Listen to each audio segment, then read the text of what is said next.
tentang capital asset pricing model ya. Materi kita hari ini ya.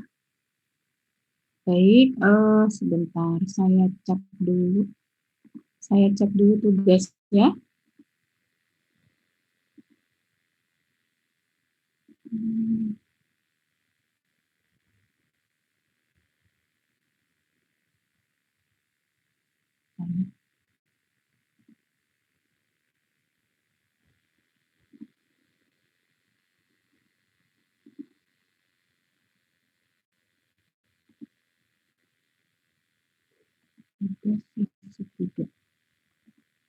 Ada yang belum ngumpulin satu ya, bentar. Saya buka dulu tugasnya.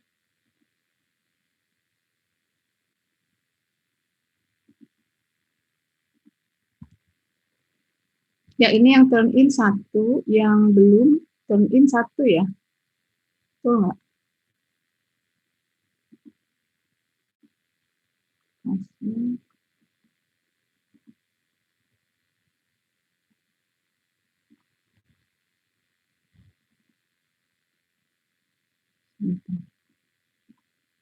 Nggak kelihatan orang-orangnya sekarang. Saya jadi bingung. Tipenya ini yang turn in-nya mana? Yang turn in-nya terusnya dua.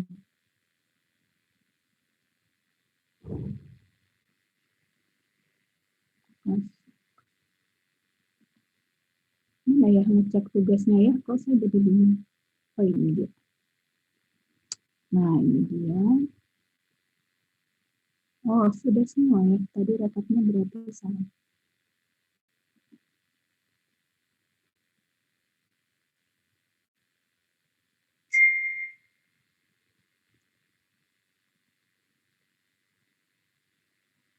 Ini Adinda dan Ataya yang lalu sudah ya, sudah presentasi. Iya udah Bu, minggu kemarin. Betanya ini dia. Slope-nya 0,85. Jadi setiap market return naik, maka ini akan berubah juga. Oke. Sudah presentasi. Silang. Afandi.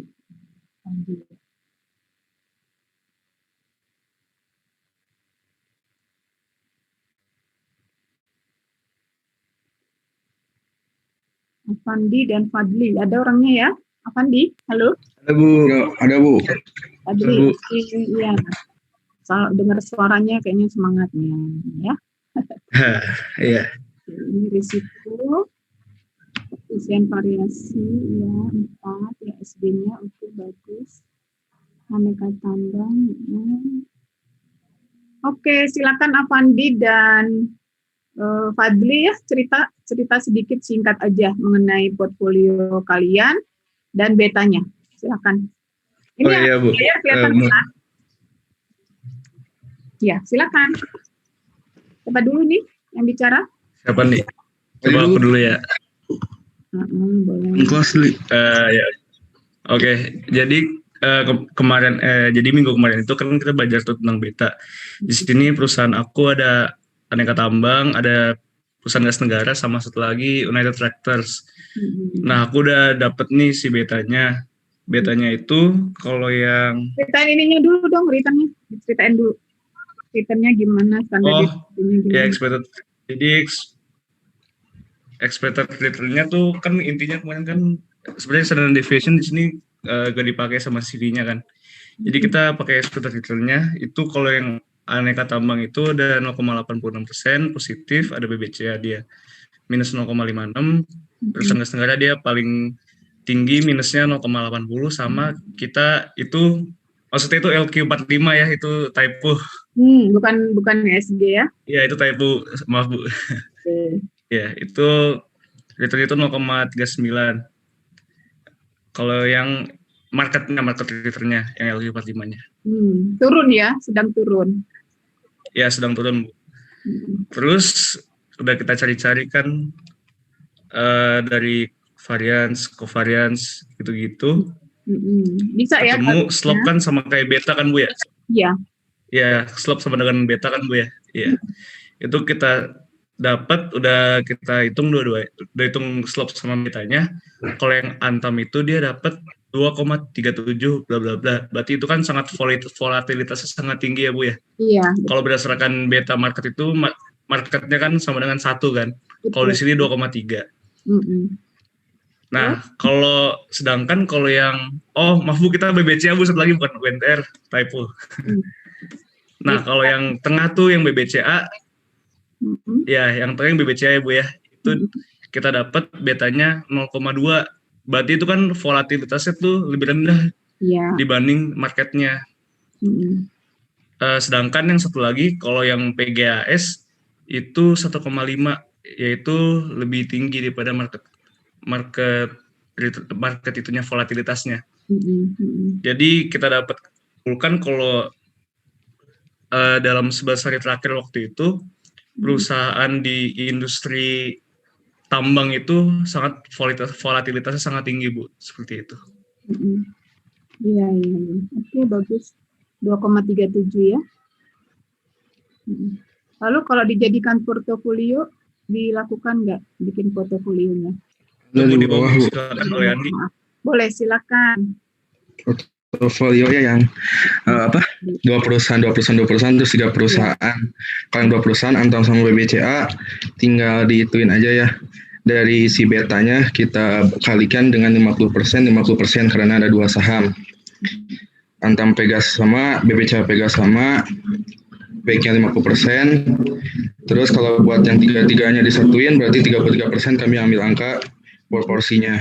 Kemudian tinggal di sum aja, di total.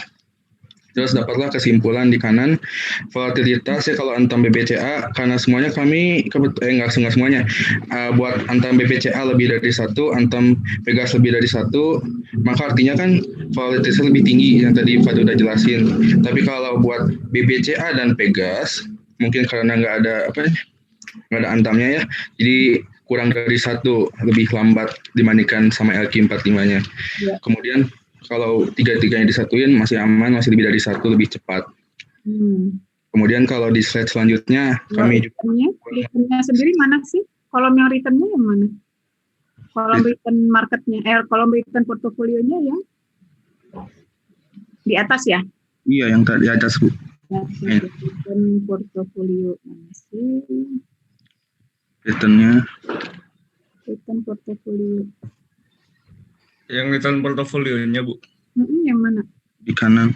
Itu di tugas sesi 2 gak sih kemarin? Oh, jadi di sini nggak ada ya? Oh iya. Iya, saya nyarinya cuma betanya doang Bu, maaf Bu. Iya, nggak ada itu. Karena saya nggak ngasih perintah ya memang ya. Oke. Yeah. Terus kalau lagi Alfandi yang mau dijelasin? Model regresi paling Bu, udah tahu cara bikin model regresi. Oh, gimana? Di sheet yang berbeda ya. Sheet yang berbeda. Tapi model regresinya pakai apa? Pakai Excel? Oh ini ya? Ini. Pakai Excel Bu, langsung yang otomatis add-in. Iya, ini udah ini bagus. Yang dari video Ibu. Dari video juga Bu. Iya. Ini bagus udah. Sama nggak dengan pakai itu tadi rumus atau mendekati atau jauh? Sama persis Bu, tadi ada di keterangannya. Kalau betanya sama dengan regresi. Coba ditunjukin yang mana yang beta ini. Beta yang oranye Bu, yang 0, itu. Ini 0,2227. Yang di fill Bu. Yang ini ya? Iya Bu. Lalu iya, oke, sip, tepuk tangan. Kasih Bu. Ampun saya sampai. Kasih Bu. Ya sama-sama. Oke, sekarang kita ini saya catat, saya kasih.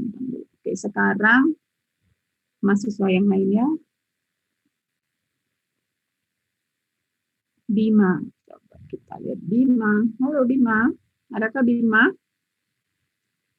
Halo Bima. Nah, dan Emiral ada?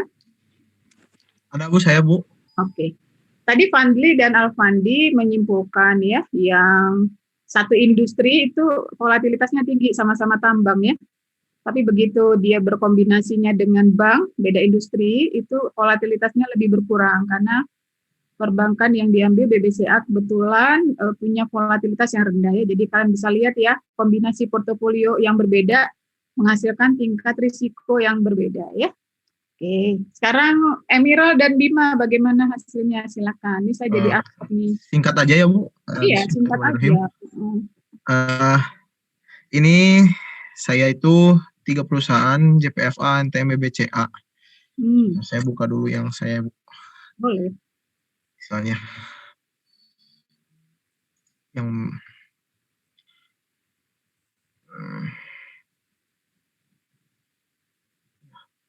jadi di sini tuh Ini siapa Emerald ya? ya Bu, Emerald. saya Bu. Ah, iya Emerald kan. Belum Bima belum ya, Emerald dulu. Oke, Emerald silakan. Ya Bu. Oke. Jadi di sini tuh kita mencari 3 ya. Ada formula betanya, terus menghitung slope dan model slope regresinya. Untuk formula beta itu di sini didapatkan dari covariance dibagi dengan variance marketnya. Bisa dilihat di kolom G29 itu ada variance market dari JPFA. Bentar saya turunin. G29. Ya Bu. Oke ya. Yang mana? Yang 0,00245597 yaitu covariance dari JPFA. Ya. Ya itu variance marketnya. Gitu ya. Terus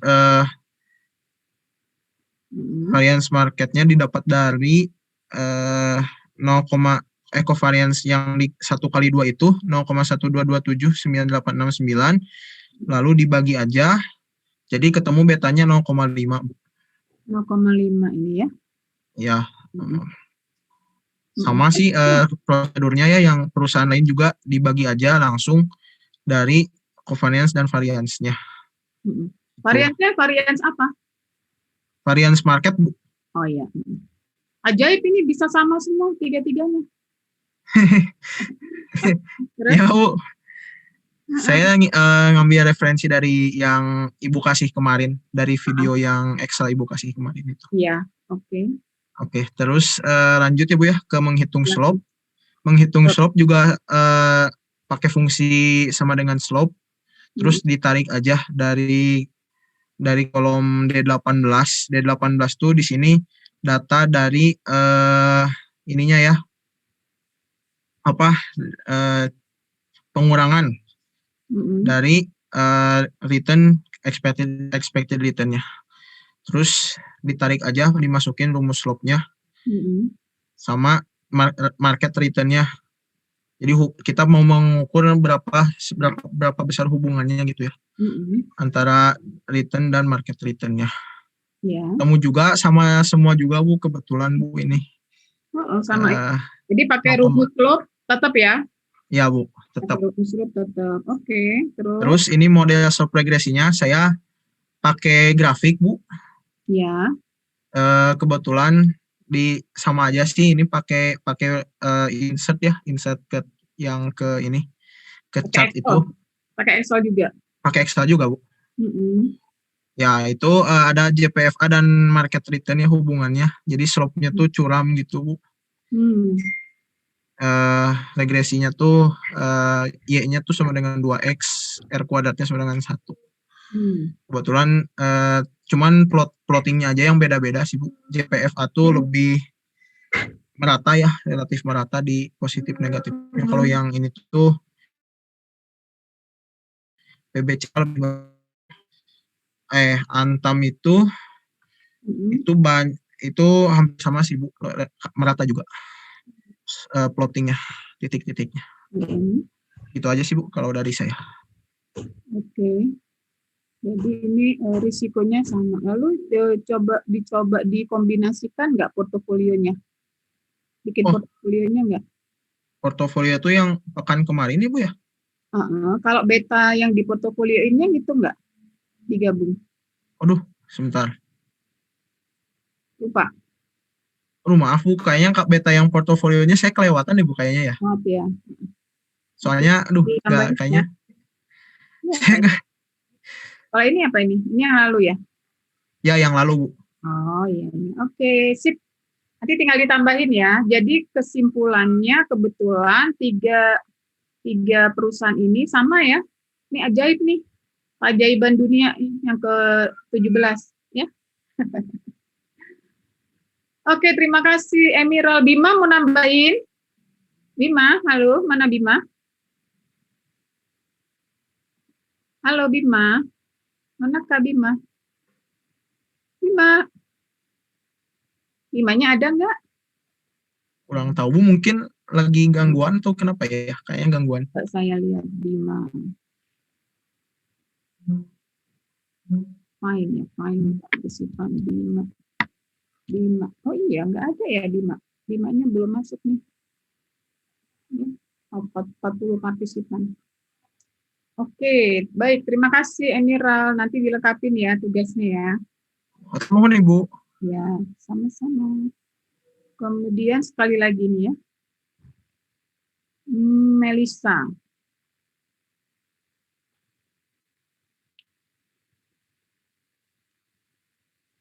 Ya, Melisa ini belum ya. Minggu lalu juga belum kan Melisa? Nadia Agus Melisa. Belum ya minggu lalu ya? Iya, belum. Nah, silakan. Mau diceritain yang mana? Saya buka yang mana nih? Ini buat beta dari sekuritas masing-masing, Bu. Oh iya, ini Bang Mandiri dulu. Oke, silakan bercerita Bang Mandiri. Siapa dulu? Ini ada 3 orang nih. Berdua, Bu. Oh, berdua. Ini kok ada siapa? Nadia dan Melisa ya? Iya.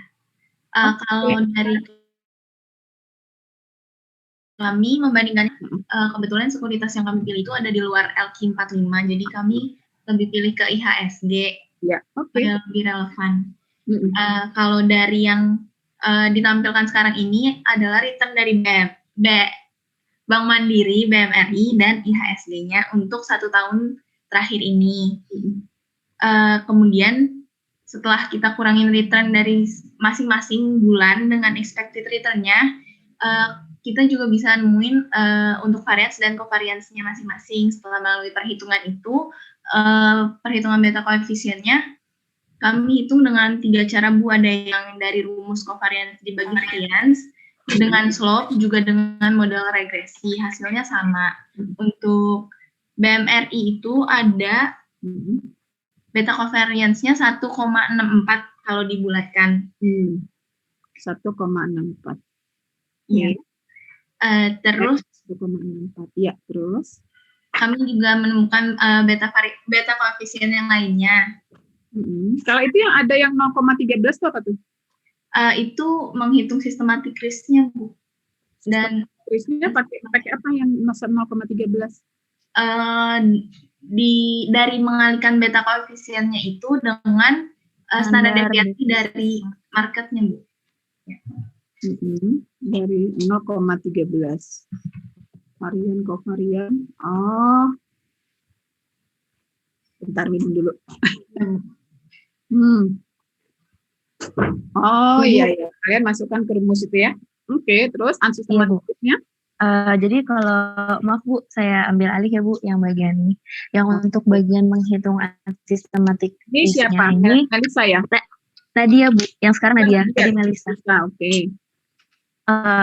Ini sebenarnya kita sempat ini sih Bu, ini ada yang mau kita tanyain. Jadi kan untuk menghitung total risk itu dicari systematic risk sama unsystematic risk.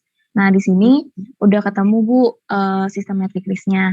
Nah, untuk menghitung systematic risk-nya itu kami menghitungnya dari systematic risk terus ganti divarianskan atau dikuadratkan lalu dikurang sama variance dari market.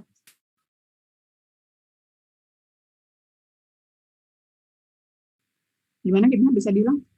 Jadi dari akar dari systematic variance dikurang sama variance marketnya. Systematic variance. Systematic variance itu apa ya? Jadi yang dari angka ini, systematic risk ini yang beta dikali standar deviasi market, lalu dikuadratkan, nanti itu kan hasilnya jadinya varian sistematik. Kalau kami sempat mencari di satu sumber sih Bu itu, ada menemukan rumus seperti itu, tapi sebenarnya kami masih kurang yakin dan ingin menanyakan itu ke Ibu pada saat ini, presentasi sekarang ini. Apakah Terus? kami keliru atau enggak gitu. Jadi didapatkan hasil 0,0024, 00225. Oke. Terus selanjutnya, yang berikutnya itu apa di situ? Selanjutnya itu ada bentuk regresi yang dari data analisis. Oke, hasilnya gimana? Maaf Bu, di sheet setelahnya. Oh, bentar ya. Sheetnya pindah. Ini regression. Ya. Oke, gimana? Di bagian ini, jadi oh ya, ini Melisa Bu yang akan menjelaskan. Iya, silakan. Dari regresi yang kita dapat ini, untuk modelnya nanti intercept akan dijadikan alfanya Bu, atau kalau menurut yang kami baca, intercept itu kayak angka pasti dari Y-nya kalau seandainya X atau IHSG-nya ini kita nolin. Iya. Kayak return dari BMRI-nya sendiri itu. Untuk yang IHSG ini adalah komponen X-nya. Nah, komponen betanya Bu, nanti X-nya setelah beta diisi sama return dari IHSG-nya. Iya. Seperti itu. Oke.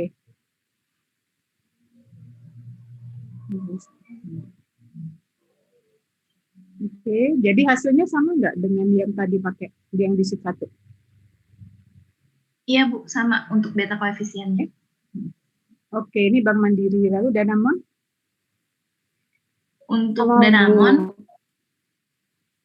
hasilnya itu beta koefisien Danamon terhadap IHSG itu ternyata lebih tinggi, sampai 2 kali lipat.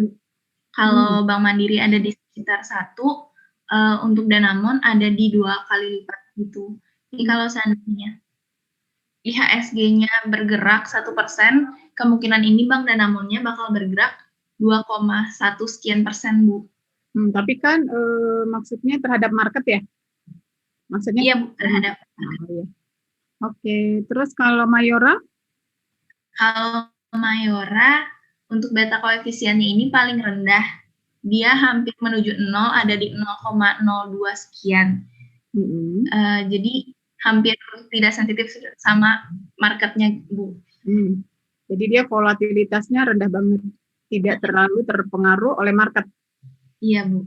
Ya, kira-kira kenapa ya?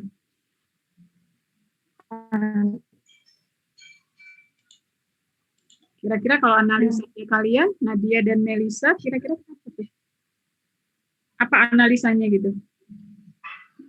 Kalau menurut saya pribadi, Bu, Mayora ini kan bergerak di bidang consumer good.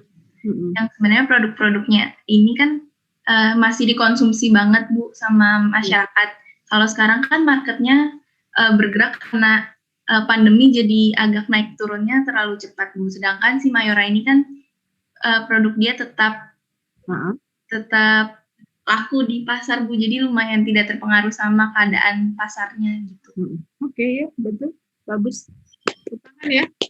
Jadi karena dia perusahaan produksi makanan ya, konsumsi consumer good ya, yang memang relatif lebih stabil ya kebutuhan dari para pelanggannya dibandingkan yang lain ya. Tapi kalau dibandingkan bank ya. Tapi kalau bank dibandingkan tampang tadi yang di volatilitas lebih rendah adalah yang bank ya. Oke, terima kasih. Nanti untuk rumusnya saya buka lagi file yang lama ya. Jadi, terima kasih Nadia dan Melisa. Terima kasih, Bu. Sama-sama. Kemudian, oh ya, sudah ya, tadi saya bilang terakhir 3 orang ya. Stop share dulu. 3 grup aja. Ya, oke. Jadi kalau terima kasih, Bu. Ya, sama-sama. Jadi kalau kita lihat lagi materi. Nah, ini ya. Materi. Udah kelihatan, saudara? Kelihatan, Bu. Ya. Jadi tadi yang Melisa dan Nadia itu berarti pakai yang slide di halaman terakhir di 19 ya. Jadi total risk itu ini varians ya. Lalu terdiri atas gitu ya. Ini sistematiknya. Ini unsystematiknya, ya. Ini unsystematiknya, ini sistematiknya gitu. Nah, kalau dalam teori itu memang begini, jadi udah betul ya, beta kuadrat kali varian market itu betul banget. Nah, tapi kalau dalam riset sistematik riset itu seringkali disederhanakan, udah aja beta gitu. Jadi nggak beta kuadrat kali varian market kuadrat gitu ya. Siapa? Nadia dan Melisa ya? Halo? Nadia dan Melisa. Iya, Bu. Nah, ya paham ya. Jadi kalau secara model dalam single index itu memang betul tadi ya. Jadi ini total risk, lalu ini adalah sistematiknya, ini non sistematik itu betul. Jadi kalau ditanya sistematik risknya ini, yang mana yang ini betul beta kuadrat betul. Tapi kalau misalnya menjawabnya beta aja, itu juga nggak bisa disalahkan karena dalam riset itu beta aja yang sering dipakai, yang lebih praktis gitu ya. Jadi seperti itu. Oke, jadi terima kasih tugasnya. Kemudian sekarang saya akan melanjutkan kepada materi berikutnya. Ya, CAPM, saya akan pakai slide-nya. Ini siapa? Oh, maaf. Tadi laptop saya hang. Oke. Oh, Bima. Oke. Bima jadi nggak ada nilainya ya, Bima. Jadi nggak ada nilainya tuh, hanya ada Emerald. Nanti direvisi ya, revisinya nanti minggu depan Bima dan Emerald siap ya. Iya, Bu. Oke, ini. Kemudian selanjutnya saya akan share materi CAPM. Tadi kalian udah simak videonya. Ada berapa? 4 atau 5 tadi videonya ya? Ada 4 video. Saya buka Zooter aja ya. Sudah kelihatan slide-nya? Udah, Bu. Sudah, Bu. Jadi saya kembali ke buku Zooter ya. Kalau kalian punyanya Gitman ya, dulu Gitman dan Zooter. Nah, kalian bisa buka. Kayaknya bentar, ini panas, saya AC-nya belum dinyalain.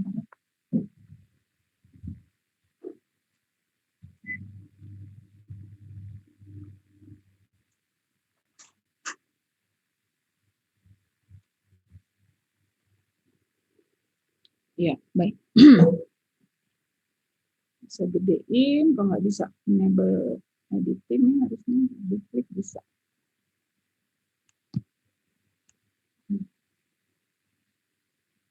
Nah, kita cari yang CAPM ya, sampai di sini kita udah. Ini udah. Nah, ini dia. Baik ya, jadi perjalanan dari analisa risk and return portfolio itu cukup lumayan ya. Tokoh-tokohnya adalah, kalian baca, tokoh-tokohnya itu adalah siapa? Harry Markowitz ya. Kemudian Sharpe ya, yang namanya saya sebut minggu lalu itu Sharpe ya. Itu orang-orang yang cukup dikenal dalam dunia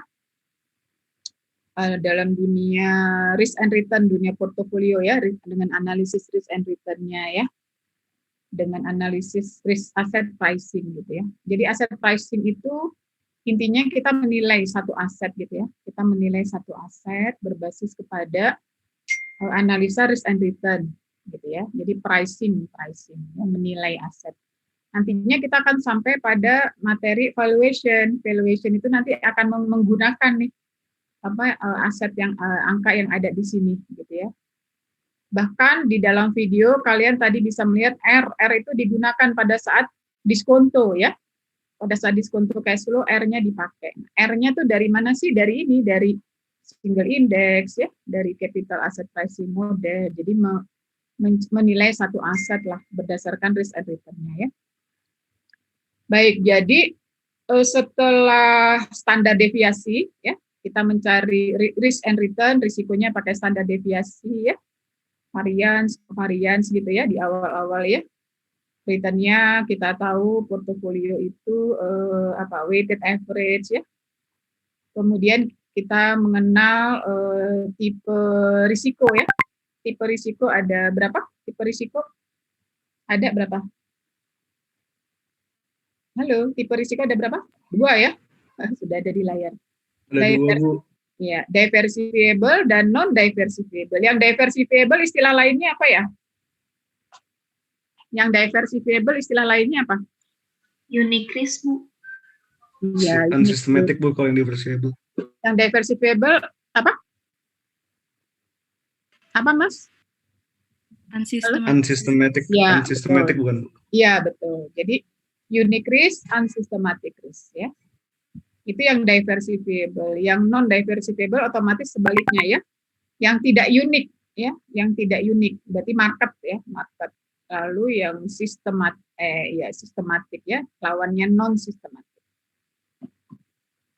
Oke ya.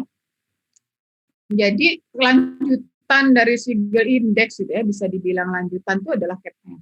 Prinsipnya adalah CAPM itu adalah mengkaitkan ya antara risiko dengan return. Ya, jadi dia mengatakan return itu terkait dengan risikonya. Gitu. Kalau single index itu kan tadi sampai kepada menemukan bahwa untuk membentuk portofolio gitu ya. Untuk membentuk portofolio yang relevan itu adalah systematic risk-nya aja gitu kan. Jadi dia membuat model yang menggunakan hanya mempertimbangkan yang dalam rangka mencari lah. Dia membuat model dalam rangka mencari systematic risk gitu ya. Dia dalam rangka mencari hubungan antara return suatu aset dengan market karena yang relevan adalah systematic risk yang berkaitan dengan market ya, yang relevan untuk portofolio yang non diversifiable gitu. Sehingga dia kemudian menemukan beta ya. Dan seterusnya dia mengembangkan model itu dengan model matematis tentunya ya, semuanya itu pakai model matematik ya, matematika ekonomi. Yang ahli dan senang matematika ekonomi bisa menelusur ya sampai ketemu tadi total risk ya. Total risk itu dari mana Bu? Yang tadi varian itu ditambah sama dengan apa beta kuadrat gitu ya, kali varian market ditambah error kuadrat gitu ya. Nah itu kalau ditelusur secara matematika ekonomi bisa. Buku yang menelusur itu tuh bukunya Bapak Judianto ya, bukunya Elton Gruber ya, portofolio teori. Tapi itu biasanya sih dipakai di S2 ya, kalau yang membaca detail kayak begitu tuh di S2 ya. Kalau S1 itu biasanya cukup dengan kita mengetahui hasil akhirnya kayak begitu gitu ya. Nah, capital asset pricing model ini melanjutkan gitu ya dengan menggunakan pemikiran tadi mengenai beta tadi ya. Jadi dia menghubungkan antara risk dengan return. Jadi menurut dia perusahaan emiten yang risikonya tinggi itu akan memperoleh akan mengakibatkan expected return-nya juga tinggi. Ya. Nah, kita diingatkan lagi bahwa setiap sekuritas atau aset ya, aset investasi itu ada non diversifiable, ada diversifiable total risk-nya ini. Yang kalau dalam standar deviasi yang AK W kuadrat ditambah beta kuadrat tambah standar deviasi kuadrat yang gitu, itu kan total risk ya. Jadi gabungan ini semua. Ketika beta kalian cuma mempertimbangkan yang ini doang ketika beta ya. Nah, tapi kemudian dia lanjutkan formula single index model itu akhirnya dia memberikan formula kalau mau cari total security risk kayak begini gitu ya. Tadi ya yang di slide 19 tadi di file yang lalu ya. Nah, diversifiable porsi dari risiko aset yang dapat diatribusikan kepada firm spesifik ya. Firm spesifik. Jadi tadi disebut sebagai unique risk tadi kan, ya. Firm spesifik ya. Random causes, random. Jadi suatu saat perusahaan ini mengalami mogok buruh ya. Suatu saat perusahaan yang satu lagi mengalami kecelakaan pesawat terbang gitu. Jadi peristiwa-peristiwa yang terjadi menimpa masing-masing perusahaan yang mungkin di luar dugaan, mungkin bisa ada hubungan sebab akibat dengan faktor internal, bisa juga ada hubungan sebab akibatnya dengan faktor eksternal gitu ya. Tapi lebih kepada faktor eksternal yang juga unik ya, yang hanya mengenai perusahaan itu, atau lebih banyak pada faktor internal yang sifatnya unik. Jadi random ya, random. Tidak kalau pandemi itu kan semua kena gitu. Can be eliminated through diversification, ya. Jadi bisa dieliminasi melalui diversifikasi, ya. Also called unsystematic risk, ya. Disebut juga unsystematic risk. Saya tadi udah menguasai, ya, udah pada bisa. Ini tadi diversifiable, non-diversifiable, relevant portfolio of an asset risk, ya, risiko yang relevan, ya, terhadap satu porsi yang relevan dari risiko aset. Jadi bagiannya dari risiko aset yang diatribusikan kepada faktor market, ya. Jadi yang diatribusikan kepada faktor market yang mengenai all firms, ya, semua perusahaan, pandemi, gitu, ya. Krisis ekonomi, ya, bencana alam misalnya tsunami, semua kena, Thailand, Aceh, ya, tsunami Jepang, beberapa pulau, ya, di sana kena, ya, perusahaan-perusahaan semuanya hancur, gitu, ya. Nah, itu adalah non-diversifiable, cannot be eliminated through diversification. Jadi nggak bisa dieliminasi melalui diversifikasi. Disebut juga systematic risk, ya. Nah, ini gambar yang kemarin, ya, kita ingatkan lagi, ya. Jadi diversifiable ini bisa didiversifikasi terus, dia turun. Semakin banyak number of security, semakin banyak, ya. Kalian invest di sini, ya, beli kafe doang. Invest lagi di sini, buka kafe dan misalnya laundry. Ke sini kalian beli saham Mandiri. Sini lagi kalian beli saham lagi, misalnya tadi aneka tambang. Sini lagi kalian beli emas, misalnya, ya. Ini kalau yang macam-macam, bukan sekuritas semua, ya. Makin banyak asetnya, risikonya makin menyebar, ya. Risikonya makin menyebar, makin terdiversifikasi, gitu. Sehingga risikonya turun, ya. Kenapa turun? Karena cancel out satu sama lain. Satu rugi, yang lainnya mungkin untung. Gitu. Jadi risiko ruginya makin menurun, tapi dia nggak turun sampai ke bawah begini, dia akhirnya melandai, ya, melandai. Nah, bagian yang melandai ini menunjukkan besaran risiko yang non-diversifiable, yang nggak bisa didiversifikasi melalui pembentukan portofolio sebanyak apapun aset yang menjadi anggota dari portofolio, ya. Nah, model CAPM itu menghubungkan antara non-diversifiable risk terhadap expected return-nya. Ya. Jadi dia ingin menghubungkan, ya. Nah, ini beta, kita udah tahu, ya, beta, istilah beta. Beta itu apa? A relative measure of non-diversifiable. Ukuran relatif itu artinya kan tidak pasti, ya, sifatnya, ya, relatif, gitu, ya. Relatif terhadap apa, Bu? Terhadap waktu. Kapan kalian membuat tadi, ya, analisa beta, ya kan? Kalau kalian misalnya melakukan analisa itu setahun yang lalu, mungkin juga angkanya nggak sama, ya, karena ada ketergantungan terhadap kondisi-kondisi, ya. Jadi relatif kapan periodenya, berapa lama, ya. Berapa lama model pembentukan portofolio, model pembentukan betanya itu untuk periode berapa hari, ya, berapa tahun, itu sangat berpengaruh terhadap besaran non-diversifiable. Makanya disebut relatif, ya.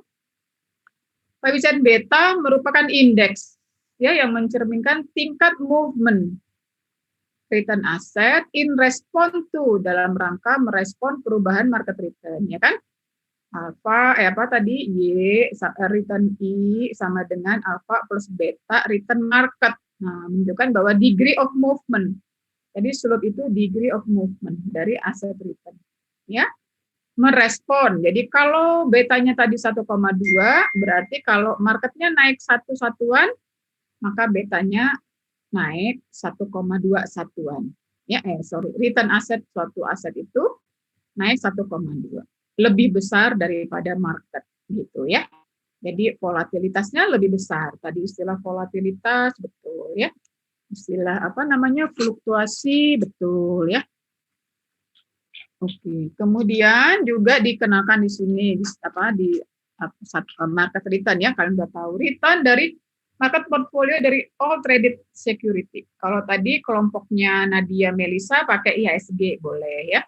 Berarti all traded securities-nya di dalam semua yang ada dalam IHSG, semua saham, ya.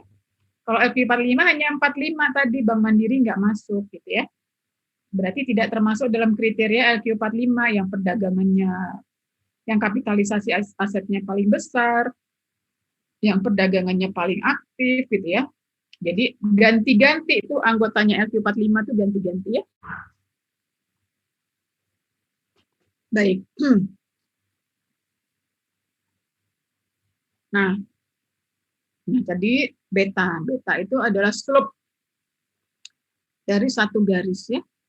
Deriving beta from return data. Jadi kita menurunkan data beta itu dari data return, memperoleh beta dari data return gitu ya.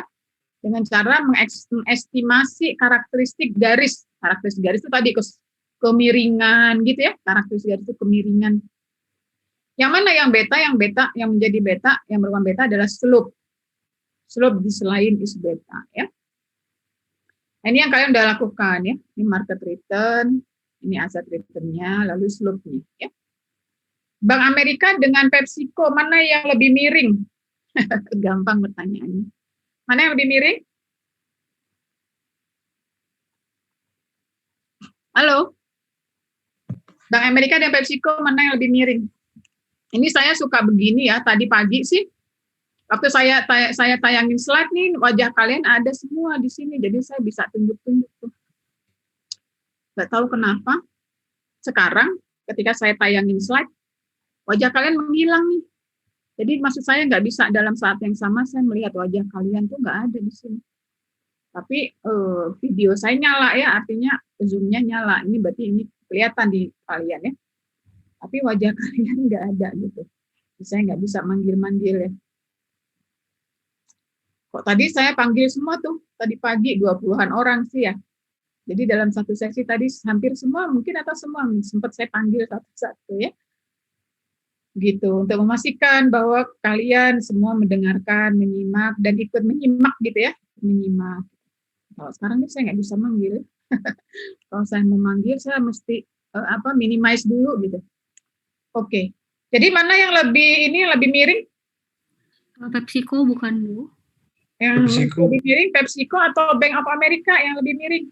Bank of America.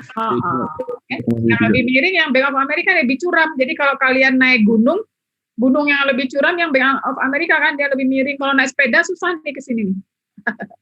Kalau ini masih lebih gampang naik sepeda. Kalau yang kayak gini nih gimana naik sepeda kayak begini ya? Kalau jalan kaki juga agak miring-miring begini capek ya. Bisa terengah kalau yang nggak terlatih ya. Apalagi kalau udah makin miring lagi ya, lebih curam lagi dia ke sini lagi. Mungkin udah harus pakai paku-paku ya naiknya. Harus pakai paku-paku karena kalau nggak jatuh nanti di sini udah jurang. Nah, ya jadi lebih miring. Kalau yang lebih ke sini lebih landai ya, jalannya lebih mudah. Mobil masih bisa ini. Jadi Bank of America yang lebih curam ya. Yang lebih curam, lebih miring Bank of America. Maka slope-nya lebih besar nih. 1,73. Meksiko 0,6. Artinya apa? Artinya kalau market return bergerak ke kanan, gitu kan ya, maka aset return-nya kalau yang PepsiCo dia naiknya 0,66 kali satuan. Tapi kalau Bank of America kalau dia bergerak ke kanan, Bank of Amerika-nya return-nya naiknya 1,7 lipat kali daripada market gitu. Jadi dia respon market tuh lebih sensitif terhadap market tuh lebih sensitif. Ya, jadi lebih sensitif terhadap pergerakan market karena dia meresponnya lebih kuat gitu, lebih kuat. Tapi kalian bayangkan bukan cuma naik. Kalau kita mundur nih, jalan mundur ke belakang berarti kan turun. Kayak sekarang kayak tadi tuh ya LQ45 kan negatif tuh, ya kan? Kalau dimundurin berarti kan negatif nih, marketnya turun. Maka berarti turunnya juga gede. Yang Bank of America turunnya juga minus 1,73. Sementara yang PepsiCo 0,66. Jadi yang naiknya kecil, turunnya juga sedikit. Yang naiknya besar, turunnya juga besar, gitu ya. Itu. Jadi dunia itu memang Allah ciptakan seperti itu, gitu ya. Jadi nggak ideal seperti yang dimimpikan manusia, gitu. Jadi kalau mau mendapatkan keuntungan yang besar kayak Bank of America, gitu. Tapi harus siap juga kalau dia lagi turun, marketnya juga harus menanggung penurunan return-nya juga besar. Jadi harus siap gitu dengan risikonya. Gitu. Jadi segala sesuatu harus siap dengan risikonya, gitu ya. Nah, itu yang disebut dengan trade-off antara risiko dengan return. Jadi kalau mau return besar, harus siap menanggung risiko yang besar. Kalau bersedia menanggung risiko yang besar, maka akan mendapat return yang besar atau minimum dapat mengekspektasikan return yang juga lebih besar. Ya. Oke, jadi kalau 2 itu same direction. Kalau negatif 2 itu opposite, karena terbalik dari market ya. Opposite direction to market. Kalau positif itu same direction. Ini kemarin mungkin saya belum bahas ya, atau sudah ya. Jadi kalau positif itu searah, kalau negatif 2 arah ya. So as responsive as market. Nah, kalau yang 2 ini twice, 2 kali terhadap market ya. Kalau yang 1 same respon, jadi sama dengan market. Kalau 0,5 only half ya, hanya setengah. Tapi 3-tiganya same direction. Kalau ini sebaliknya ya, terhadap market. Jadi tadi yang negatif itu ada tadi kan, perusahaan yang kalian tadi presentasikan ada yang negatif. Jadi kalau market naik dia turun, kalau market turun dia naik gitu ya. Jadi dia cenderung kebalikan. Tapi jangan lupa itu relatif ya. Kalau kalian ganti periode bisa jadi berubah juga tuh ya. Jadi dia nggak selamanya begitu gitu ya, nggak selamanya begitu. Baik, kemudian beta koefisien, menginterpretasikan beta ya. Jadi beta koefisien for entire market itu adalah 1 ya, minggu lalu sudah. Kenapa Bu beta koefisien 1? Ya karena ya karena kan responnya terhadap market merespon market, dia merespon dirinya sendiri ya pasti 1 ya. Regresi Y terhadap Y itu pasti 1 ya.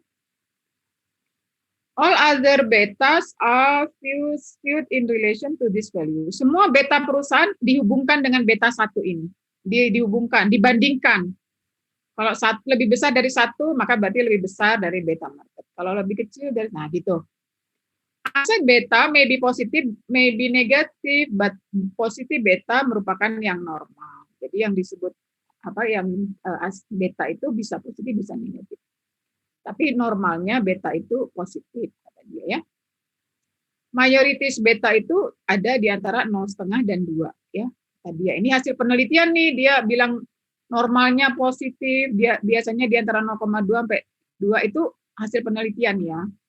Jadi misalnya, Bu, punya saya kok negatif, nah, kan hasil penelitian itu melihat kebanyakan ya, melihat kebanyakan atau umumnya. Nah, gitu. Kalau penelitian terus kadang-kadang memang lebih cenderung mencari generalisasi ya. Umumnya orang Indonesia itu gitu. Ya. Tadi saya ngobrol sama anak saya tadi. Waktu kalian nonton video itu saya ngobrol, saya bilang kalau saya meninggal gitu, ada obrolan begitulah. Lalu kata anak saya, tuh kan itu kebiasaan ibu Asia tuh. Oh gitu. Iya katanya, kalau ibu Asia tuh suka ngomong nanti kalau orang tua meninggal lalu gimana anaknya gitu. Kalau orang tua dari Eropa gitu, dari Amerika itu nggak pernah ngomongin nanti kalau orang tuanya meninggal lalu gitu. Gitu ya. Jadi budayanya beda kata anak saya. Nah itu berdasarkan apa? Itu kan berdasarkan apa? Dia baca gitu kan, dia hasil baca. Itu kan berdasarkan umumnya. Umumnya orang tua di Asia tuh begini. Umumnya orang tua di Eropa tuh begini. Orang tua di Eropa tuh bebasin banget sama anak-anaknya. Kalau orang tua di Asia tuh banyak ngatur gitu kan, mengarahkan anaknya begini gitu. Dan seterusnya. Dan obrolan saya dengan anak saya tadi ya. Tapi maksud saya poinnya adalah umumnya ya, kita bicara umumnya, bukan orang per orang. Umumnya orang Asia itu tekun belajar misalnya ya. Umumnya orang India itu ngomongnya banyak misalnya gitu umumnya ya. Nah, dalam hal finance juga begitu. Jadi dia juga hasil riset umumnya investor itu risk averse. Nah, ya umumnya investor itu risk averse. Nah, itu asumsi di finance berdasarkan hasil kajian ya. Umumnya beta itu antara 0,5 sampai 2. Nah, ini seperti yang kalian lakukan nih, tapi dia melakukannya di September tahun 2017 ya, udah lama banget ya. Ya, Jadi kalian lihat nih, ada nggak yang mirip-mirip dengan kalian tadi teliti ya angkanya ya? Apple nih 1,38 gitu. Ya, Disney 1,27 ya, Exxon Mobil 0,63. Mana yang rendah nih? Exxon Mobil ya rendah ya. Ini 1,01 ya, GE 1,01, JP Morgan Chase 1,24. PepsiCo tadi ya 0,66. Walmart, nah ini tadi ya katanya Nadia dan Melissa tadi, Nadia dan Amira ya, yang makanan cenderung rendah nih ya. Walmart nih kan makan lebih kepada ini ya, supermarket gitu ya, 0,05 ya. PepsiCo 0,06 ya. Tapi ini mining kecil juga ya. Ini apa ya? Kemudian Apple ya, Bank Amerika, mana yang besar? Yang besar mah Bank of Amerika tahun 2017 ya. Jadi 2017 itu perbankan risikonya tinggi dibanding yang lain. Nah, ini contoh ya bahwa orang lain di buku ini disajikan dia juga melakukan apa yang kalian lakukan ya. Cuman datanya nggak ditunjukin nih, datanya berapa lama gitu kan. Kalau kalian kan nggak panjang harinya ya. Kalau ini cenderungnya biasanya lama ya. Ratusan hari, mungkin ribuan hari ya. Baik, nah jadi bagaimana model CAPM? Dia masih cerita ya. Jadi portofolio beta. Nah, ini kita udah ya, rata-rata tertimbang beta. Itu membentuk portofolio beta ya. W-nya ini sama dengan 1 kalau dijumlahin ya. 0,3, 0,33, 0,33 gitu ya. Jumlahnya yang penting 1. 0,5, 0,5. 0,6, 0,4. Bu, kenapa kok contoh-contohnya banyak 0,5? Soalnya 0,5 itu mudah dijadikan contoh gitu, polanya gitu mudah membaca ya. Perubahan pola gitu mudah dibaca. Jadi untuk pemahaman itu lebih mudah pakai 0,5 ya. Oke. Lalu ini contoh apa ini? V dan W ya. 5 aset ya. Nah, 5 aset ini masing-masing punya betanya sendiri. Ya, bobotnya ini kalikan dengan beta, maka ketemu ya betanya portofolio B, V ya. Beta 2, beta score to portfolio ya. Beta portofolio V 1,20, beta portofolio W 0,9. Jadi lebih besar portofolio V ya, V.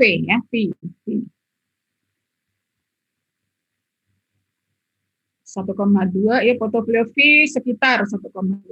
Portofolio W sekitar 0,21. This value makes sense because portfolio V contains relatively high beta asset. Portofolio B asetnya betanya cenderung tinggi-tinggi gitu ya. 1,65, 1,3. Beta W ini asetnya rendah-rendah tadi Mayora gitu ya.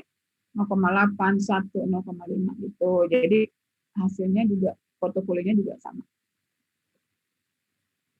Portofolio contain relatively low beta asset. Mario calculation menunjukkan bahwa return fee more responsive terhadap perubahan market return dan therefore more risky, lebih berisiko ya, than portfolio W. He must now decide ya, apakah dia comfort ya terhadap yang mana ya, yang mana portofolio mana yang dia yakini terbaik ya untuk investasi dia. Dia mau W atau V gitu ya. Nah, ini porsinya, ini betanya masing-masing tadi ya. Sudah. Nah, sekarang jadi gimana nih return-nya gitu ya. Gimana nih return-nya gitu, setelah kita punya beta. Nah, CAPM itu modelnya kayak begini nih. Kalian lihat ya, capital asset pricing model. Kayak begini. Jadi ini RI, ya, pricing ya, mencari RI, itu dapatnya dari RF. Nah, ini baru nih kalian nih, baru RF. Risk free rate of return. Jadi return asset risk free. Return asset risk free. Ditambah kali beta. Beta itu tadi beta coefficient or index of non-diversifiable. Tadi ya pertanyaannya Nadia ya. Bu, gimana beta atau yang beta kuadrat kali varian? Boleh dua-duanya ya. Cuman kalau dalam model-model selanjutnya seringkali non-diversifiable risk cukup dengan beta aja. Gitu ya. RM-nya market return. Ini apa sih Bu gitu? Nanti saya jelasin ya, ada adzan sebentar. Adzan pertama kita saya berhenti sebentar aja ya. Nah, sampai sini dulu. Pokoknya ini model CAPM ya. Tadi juga ditunjukin sama video ya bacanya CAPM.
Ya, baik.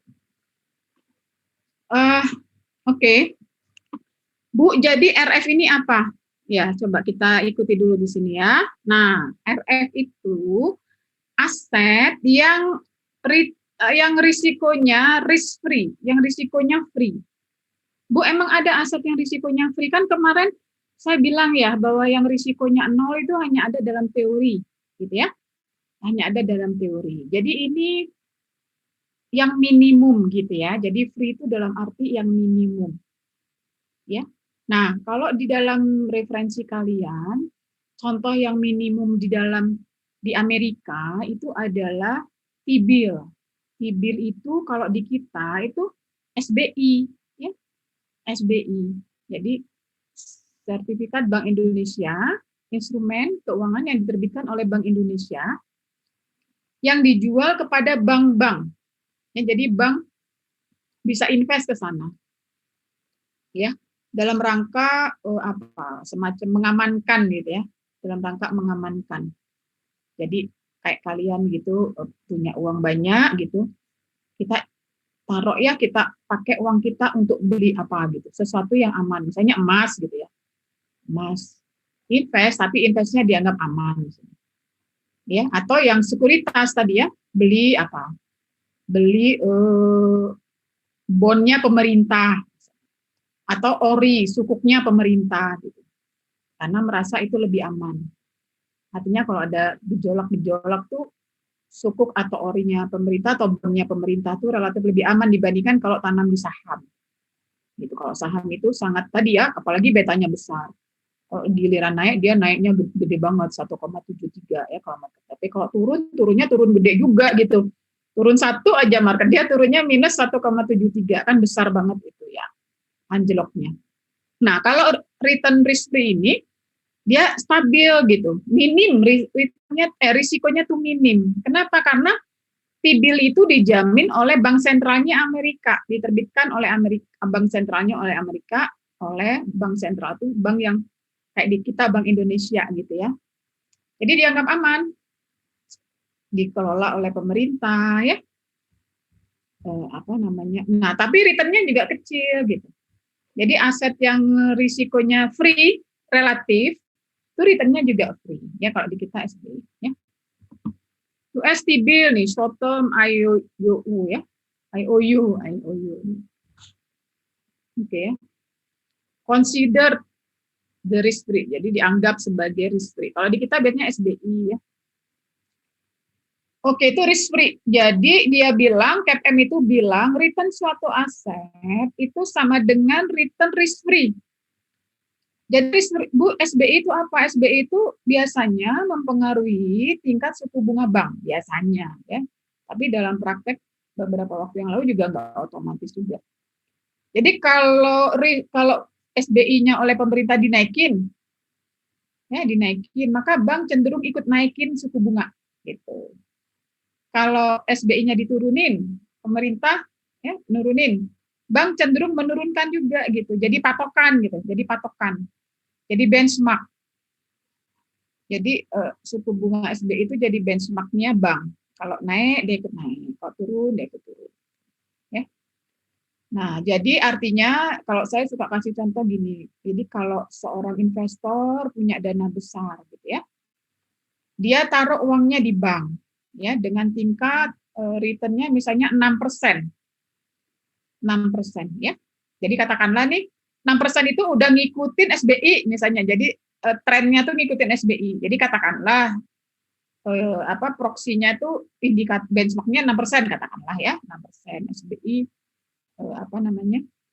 lebih kecil dari itu ya.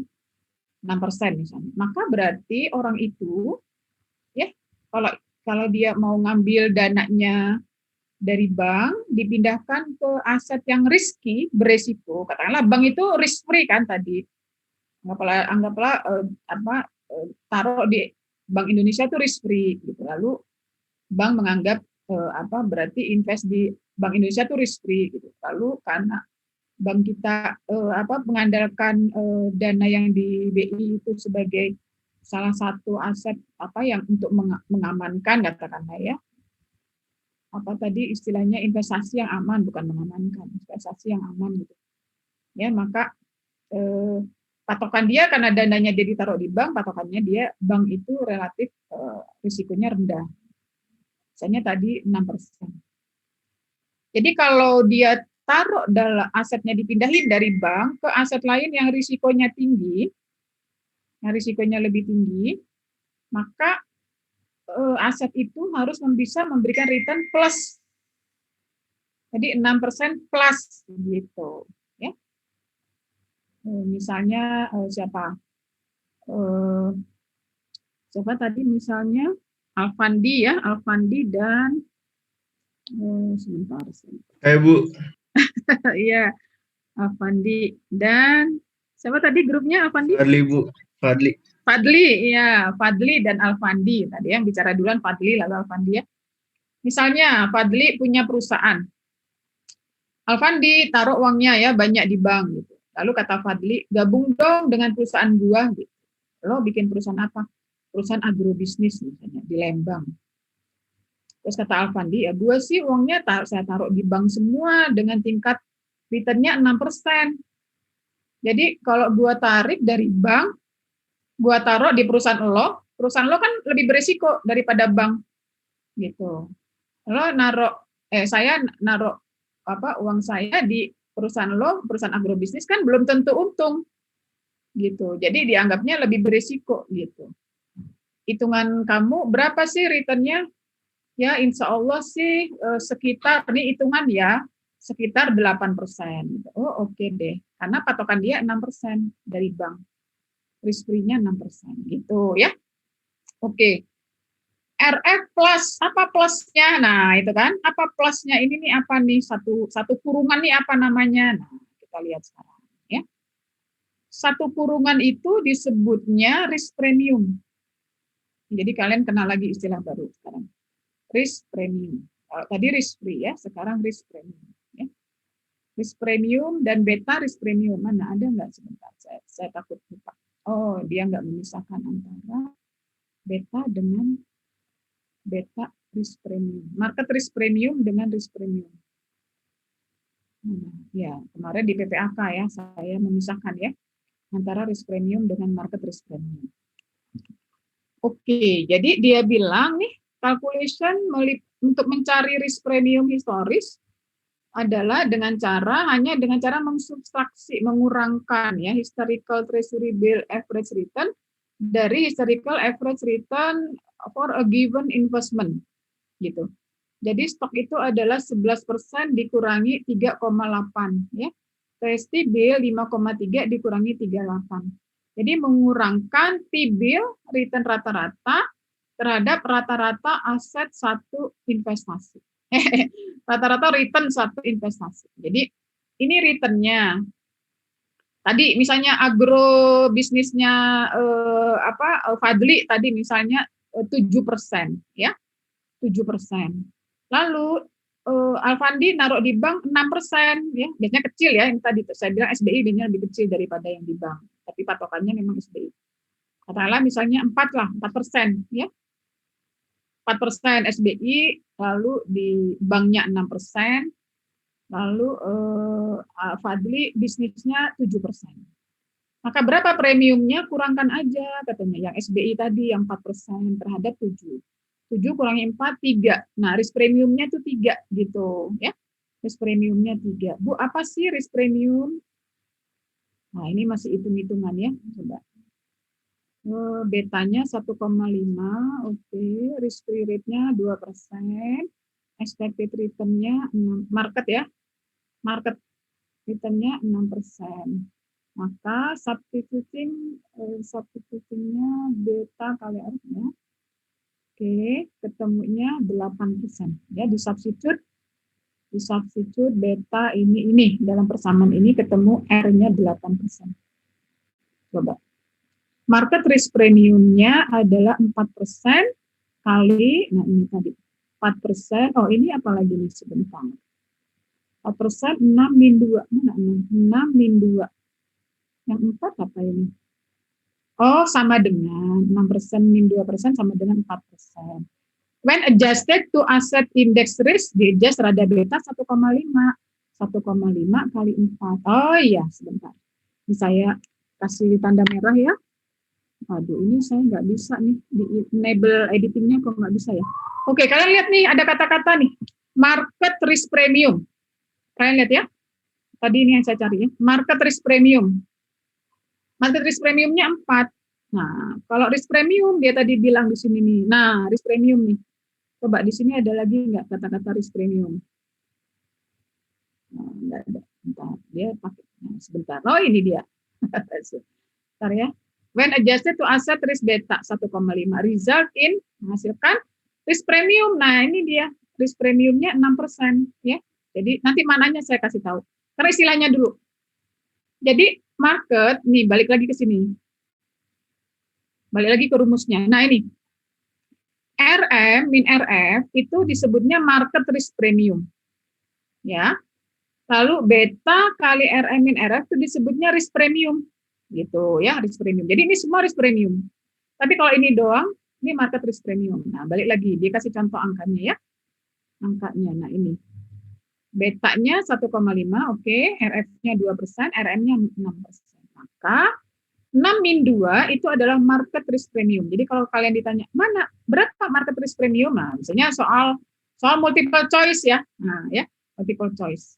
Mana market risk premium? Berarti 2% ya, 6 min 2. Mana risk premium? Kalau risk premium 4% ini, 6 kurangi 2, 4 ya. 4% ini kalikan 1,5 kali betanya 6%. Itu risk premium. Ya.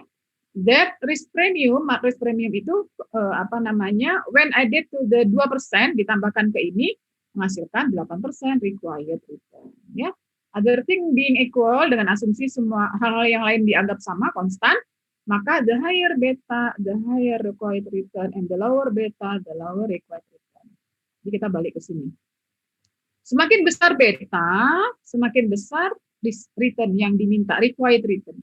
Semakin kecil beta, semakin kecil required return. Ya, Bu, saya pusing apa maksudnya gitu ya.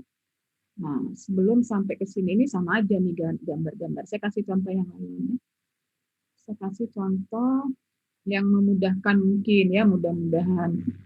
Berarti, aduh, saya nggak bisa ngedit ini. Saya close dulu, keluar dari sini. Keluar. Nah, ini bisa di sini ya. Oh, yang ini yang bisa. Saya buka 2 slide. Tapi ini kelihatan nggak di layar sekarang? Kelihatan, Bu. Ya? Kelihatan tetap ya? Iya, oke. Ini apa ini? Oh ya, ini udah security sebelum di sini ya. Saya kasih contoh yang lebih mudah untuk di sini aja. Yang lebih mudah untuk biasa saya mau motret di sini biar gampang. Agak kurang cepat, nggak gampang. Oke. Ini aja lah, ini dikecilin hurufnya home. Dia nggak mau diedit. Kamu juga diedit ya? Bisa nggak saya klik? Oh, nggak bisa juga dia. Nggak bisa juga. Berarti saya tutup ya. Saya tutup aja. Manakah kalian?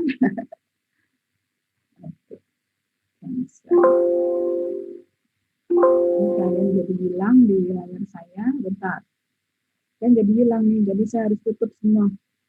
Tutup semua PowerPoint dulu. Kalau udah ditutup PowerPoint-nya kalian jadi kelihatan.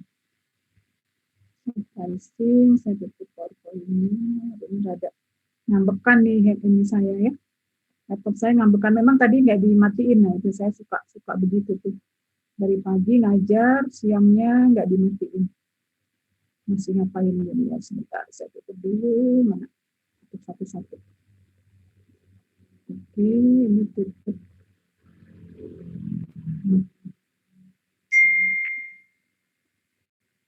Ya, nah saya udah ketemu kalian lagi. Saya berarti buka slide kosong aja.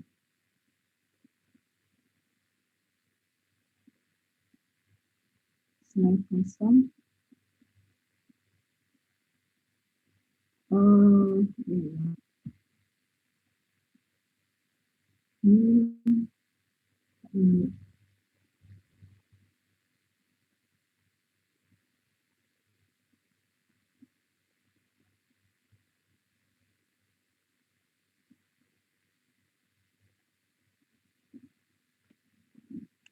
Ya, saya share lagi slide kosong ya. Udah kelihatan? Halo? Udah kelihatan belum? Udah, Bu. Udah, Bu. Simulasi ya. Contoh simulasi aja. Contoh simulasi atau apa namanya? Saya mau ngasih contoh yang lebih gampang aja. Untuk menjelaskannya relatif lebih mudah. Mungkin. Ya. Oke. Tadi rumusnya dulu deh ya. Kalian biar ingat ya. RI sama dengan RF. Ya kan? Apa tadi? Masih ingat nggak? RF plus beta. Mana beta?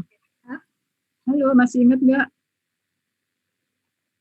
Di mana insert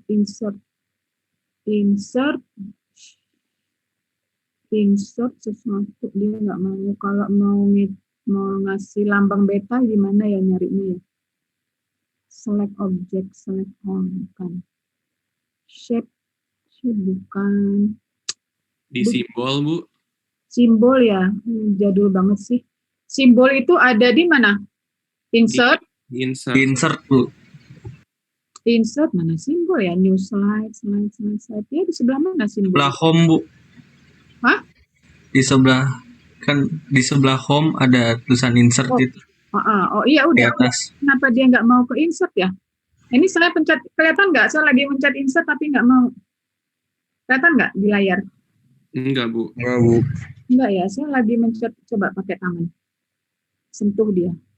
Nggak mau, kenapa ya? Saya tutup dulu deh, saya di Word aja ya, coba. Jangan di sini deh, di Word aja. Saya buka file Word. Mungkin kalau di Word lebih mudah. Ininya, menunya. Sebetulnya sih harusnya bisa ya. Bentar. Cari file Word saya. Menu Word-nya. File Word-nya.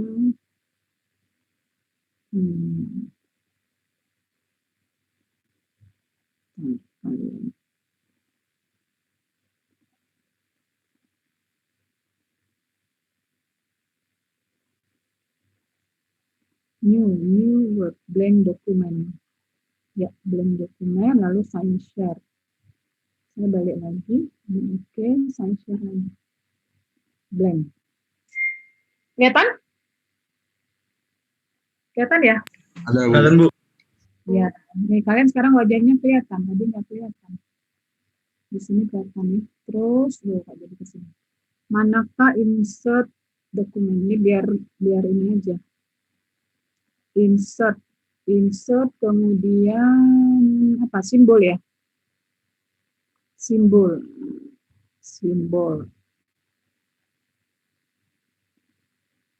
Beta, nah udah ketemu tuh kan, gampang. Kalau di Word gampang. Jadi RI sama dengan RF. RF ditambah beta kali RN minus RF gitu ya. Nah, ini ya CAPM. CAPM. Model CAPM. Capital Asset Pricing Model.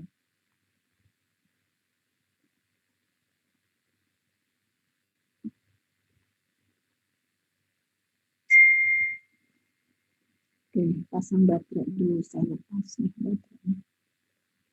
Ini saya, ya oke lah. Baik ya. Nah, sekarang contoh, saya mau ngasih contoh aja untuk supaya saudara paham. Contoh, ya. Kalian mau invest ya, rencana investasi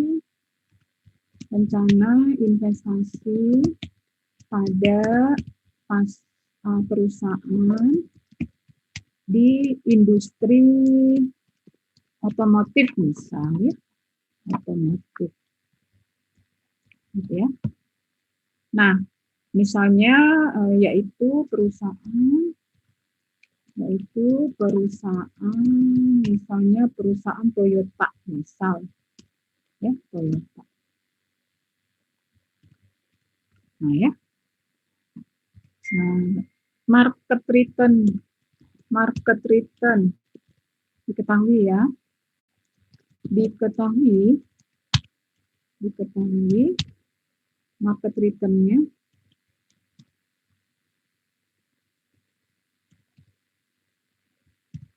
Market return industri.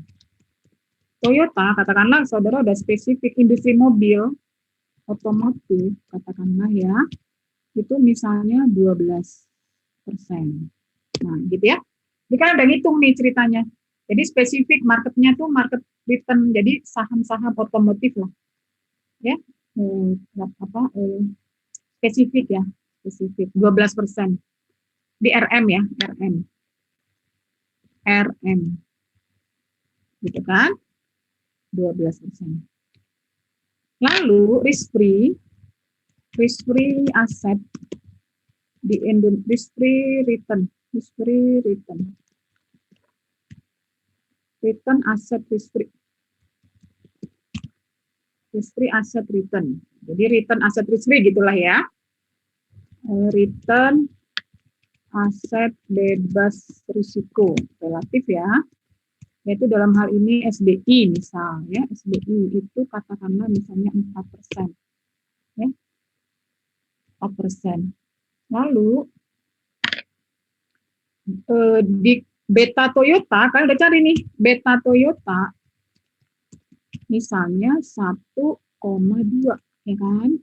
Artinya apa artinya? Ketika market return naik 1 gitu kan, naik 1 satuan, maka return Toyota gitu ya, return Toyota naik berapa? 1,2 satuan gitu kan? Ya. Oke ya. Nah, pertanyaannya berapa required return? Ini diketahui misalnya tanggal berapa sekarang? 12 Maret 2021 misal ya. Jadi ini ini pada 12 Maret 2021.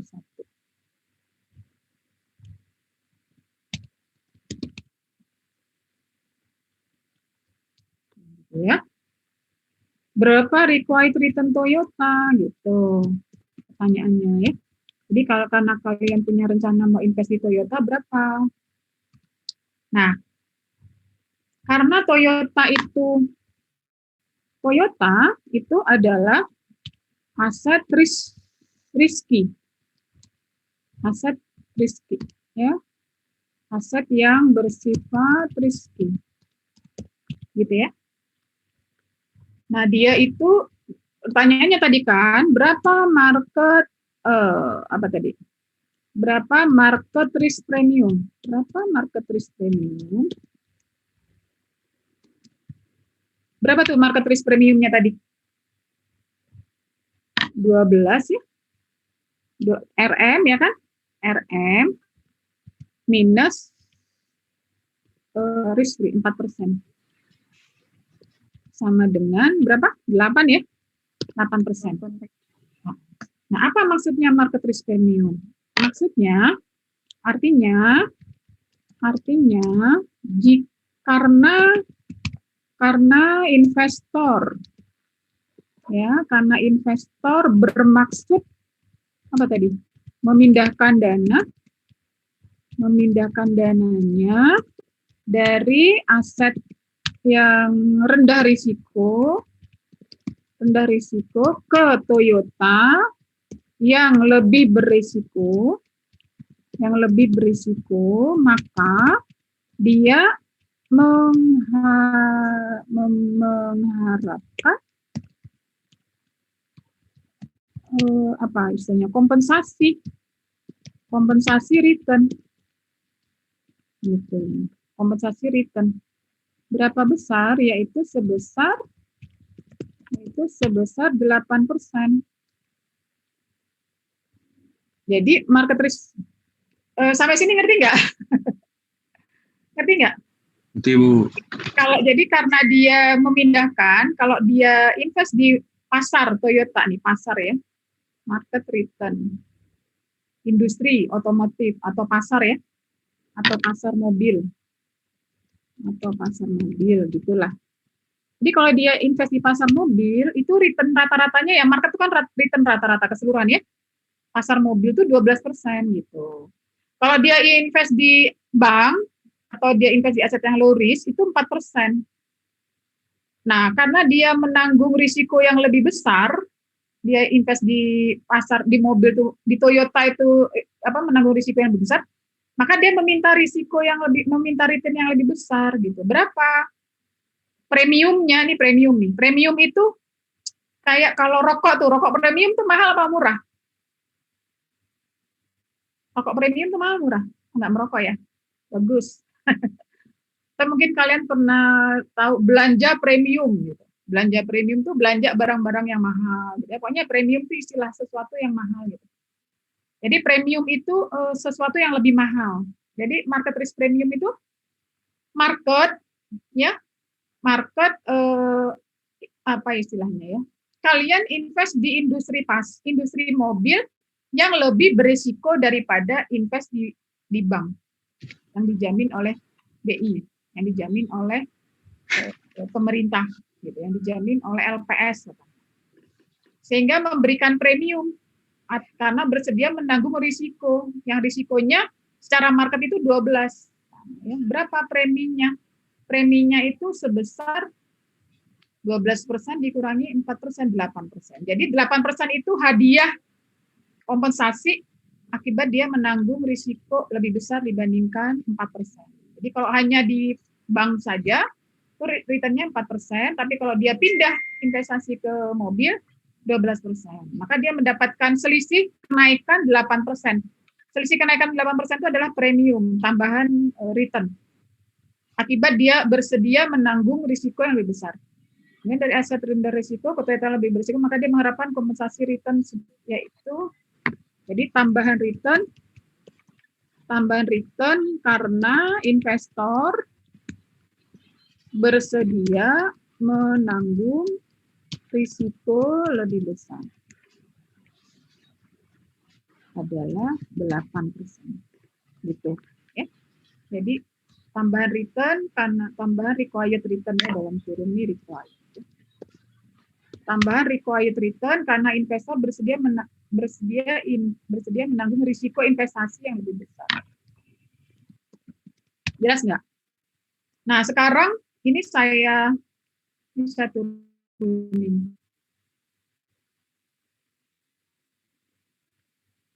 Nah, sekarang jika beta Toyota 1, jadi ini jangan 1,2 dulu.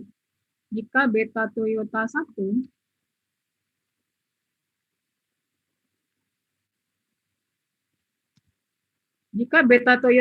nih, berarti gimana? Ketika market return-nya naik 1%, maka Toyota naik berapa? 1 juga. Oh, ya, 1 ya. 1. Maka berapa? Required return portfolio Toyota, invest di Toyota ya. Berarti berapa tuh? Berarti kita copy lagi dari sini kan?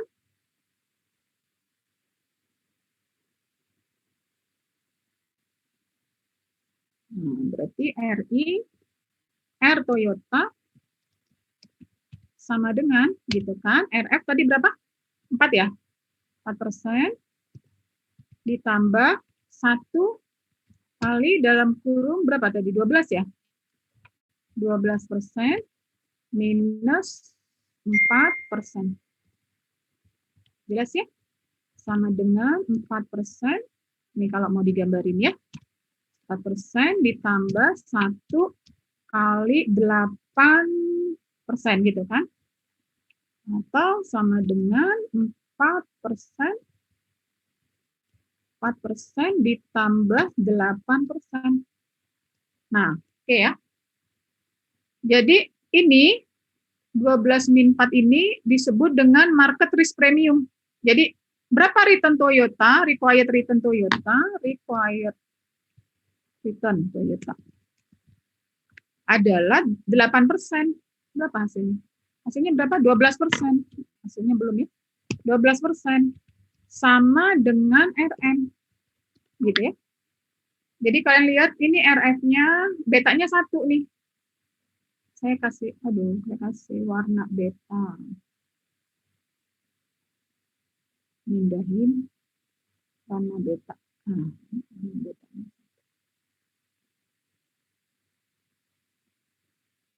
Nah, ketika betanya 1, berarti dia sama dengan market. Sama dengan market ya. Maka returnnya Toyota itu 4% ditambah ini ya, atau 4% ditambah 1 kali 8. 8 itu tadi market risk premium ya, jangan lupa. Berarti sama dengan 4% ditambah 8%. 8% itu risk premium, udah dikalikan dengan beta. Sama dengan 12. Kenapa Bu kok sama dengan RM? Karena betanya kan 1 sama dengan market. Gitu. Maka require returnnya juga sama dengan market. Karena dia tingkat risikonya sama dengan market. Nah, sekarang jika beta ini 1 ya. Nomor 1 tadi ya ke sini. Oke. Sekarang nomor 2. Jika beta Toyota nah, kalau beta Toyotanya 1,2, dia lebih besar berarti kan dari market return kan? Maka berapa berarti required return yang kita harapkan dari Toyota? Karena Toyota itu betanya lebih besar dari market, dia 1,2. Ini ya. Ini kata kuncinya di sini nih. 1 ya. Ini 1,2 kata kuncinya di sini. 1,2. Maka ini kan diganti nih di 1,2 ya. Berarti berapa nih? 8% kali 1,2 kan? Ini 1,2. Gitu ya. Ini 8% kali 1,2 berapa? 9,6 ya. 9,6%. Maka berapa di sini? 9,6. 13,6. 13,6. Nah, gitu ya. 13,6.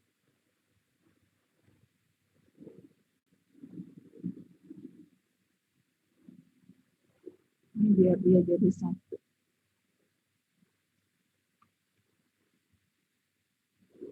Dia nggak mau masuk gitu. Nah, dia lebih besar. Nah, dia lebih besar. Ya. Jadi ketika kalau betanya ternyata 1,2, dia lebih besar daripada market, maka required return terhadap beta otomatis juga akan menjadi lebih besar daripada market gitu. Karena dia menanggung risiko yang lebih besar ya, yang lebih besar daripada market gitu. Sehingga dia memberikan required return atau menyimpulkan required return-nya 13,6 gitu ya. Tapi kalau kita turunin sekarang, jadi bukan lagi 1,2 tapi 0,8 ya. 0,8. Ini maka 0,8 ya. Berapa returnnya gitu ya. Ini 0,8 kita ganti 0,8. Ini 0,8. Nah, 0,8 kali 0,8 berapa? 1,6. 1,6. Betul ya? 0,8, 1,6. Benar nggak sih? Kok saya jadi bingung? 0,8 kali 8% berapa? Halo? 8 kali 6,4 ya? 6,4. 6,4. 6,4 0,04 Bu. Berapa? 6,4 dan Bu benar. Benar ya. Berarti ini 10,4. 10,4. Nah, 10,4 berarti dia lebih rendah nih, market return 12. Tapi karena risiko dari Toyota itu lebih rendah dari market, maka required return-nya juga lebih rendah. 10,4 gitu. Sehingga katanya CAPM tadi, ketika required, jadi jika di kesimpulannya ini hurufnya 12. Oke, kesimpulan. Ini saya kecilin biar kelihatan semua. Nah, kesimpulan, jika jika beta makin besar, maka required return required return makin besar gitu. Lalu jika beta lebih besar dari 1, maka required return akan gimana? Akan? Halo? Jika beta lebih besar dari 1, maka Besar. akan Lebih besar dari RM. Lebih besar Lebih dari besar. lebih besar dari RM. Gitu. Biar satu halaman ya. Jika beta makin besar, maka required return makin besar. Jika beta lebih besar dari 1, maka required return akan lebih besar dari RM. Ya. Kenapa? Mungkin lagi.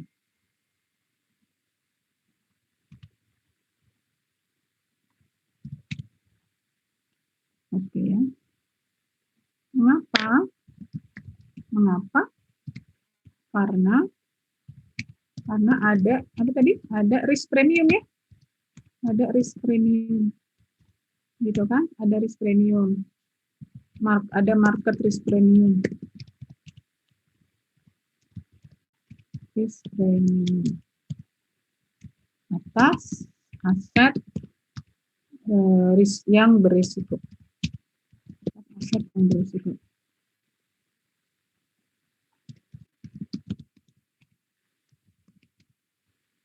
Jelaskah sampai sini? Jelas, Bu. Terus Bu, Jelas ya? Oke, ini saya kasih warna. Jadi ada risk premium, ya. Ada risk premium, ada market risk premium, akibat dia berinvestasi pada aset yang berisiko. Ya, berisiko itu tadi dalam slide ya, ada risky, ya, risky aset. Gitu ya. Oke, saya rasa cukup ya. 15, 44. Ada pertanyaan nggak? Silakan. Bu, itu 10,4 lebih kecil daripada RM ya, Bu? Gimana yang mana? Kan RM-nya 12 nih dia. Tandanya lebih besar. Oh iya, salah. Makasih ya. Ya. Betul. Lebih kecil. Nah, gitu ya. Oh ya, belum selesai tadi slide-nya ya. Ini saya close dulu. Stop share. Slide-nya belum selesai, lupa. Mana tadi slide? Benar-benar udah saya tutup. Dokumen Word saya buka dulu. Nah. Slide-nya saya buka dulu.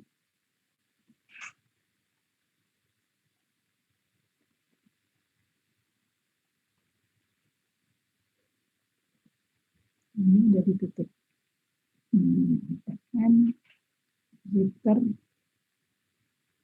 Liter edisi berapa tadi jadi lupa saya.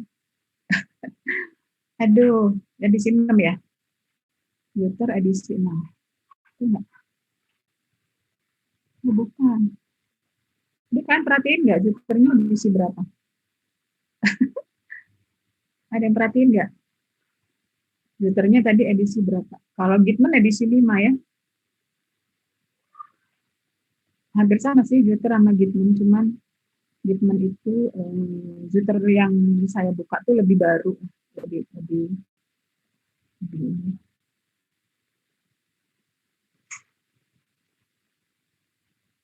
ya. Ya, tadi sampai di security market line sampai sini ya. Nah, tadi sampai sini ya. Oke. Nah, kemudian jadi ada security market lain. Apa itu? Suatu grafik yang menggambarkan CAPM, merefleksikan required return di marketplace untuk setiap level beta. Ya. Ini contohnya risk free rate 2%, ya. Market return-nya 6%. We can plot SML by using two set coordinate for beta associate RF dan RM dan BRF beta RF ya. Dan beta M. Beta RF-nya 0. Ya, karena dia risk-nya tadi risk free kan. RF 2%, contohnya beta M-nya kan selalu 1 ya. Lalu RM ini kayak tadi marketnya Toyota tadi ya, market mobil, otomotif tadi ya. Investnya di Toyota, marketnya market otomotif gitu kan, kalau mau spesifik ya. Ini RM aja ya, mau FQ45, mau IHSG, atau mau spesifik industri gitu ya. Gambar 89 mempresentasikan, menyajikan market lain yang dihasilkan dari simulasi ini ya. The line of intercept-nya 2%. 2% karena RF tadi jadi intercept kan, jadi alpha ya. Meaning that a security no risk ya. With no risk, security yang no risk itu mendapatkan return-nya 2%. Slope dari line itu 4%, yaitu 6 dikurangi 2. Jadi market risk premium itu adalah slope 6 kurangi 2 ya. Kemudian figur highlight bahwa ada trade-off antara tingkat risiko yang non-diversifiable yang beta tadi dengan required return-nya. Notice bahwa aset Z yang memiliki beta 1,5 memiliki required return-nya 8%. Maka Z itu premiumnya adalah 6%. 8% dikurangi 2%, yaitu dia lebih besar daripada market risk premium. Which is higher than market risk premium. Jadi lebih besar dari market risk premium-nya 6%. 8% min 2. The general principle illustrated bahwa dari gambar ini adalah menggambarkan bahwa risk premium untuk aset itu yang betanya lebih besar dari 1 akan memberikan risk premium kepada market, di mana aset sementara aset beta yang betanya di bawah 1 akan memberikan risk premium kurang dari market risk premium. Kalau yang lebih besar dari 1 akan memberikan premium risknya lebih besar daripada premium risk market. Nah, jadi ini gambarnya ya, kita lihat. Jadi sumbu X-nya itu adalah beta, ya. Sumbu Y-nya adalah required return. Kalau suatu aset betanya 1, berarti di sini ya, sini. Tadi Toyota anggap dia sama dengan 1, anggap ya, nggak mungkin ya, nggak mungkin sama dengan 1 persis ya. Anggaplah 1 simulasi. Maka return dia akan sama dengan return market, gitu ya. Sama dengan return market. Return marketnya tadi 6% di sini simulasinya tuh. Nah ini RM 6%. Jadi kalau suatu aset betanya lebih sama dengan 1, maka returnnya pasti akan 6%. Kalau aset itu betanya 1,5, nah masukkan ini kan 1,5 ya, 6 kurangi 2 kali 1,5 gitu kan, 6 kurangi 2 kan 4 kali 1,5 ya. 4 kali 1,5 6 kan ya.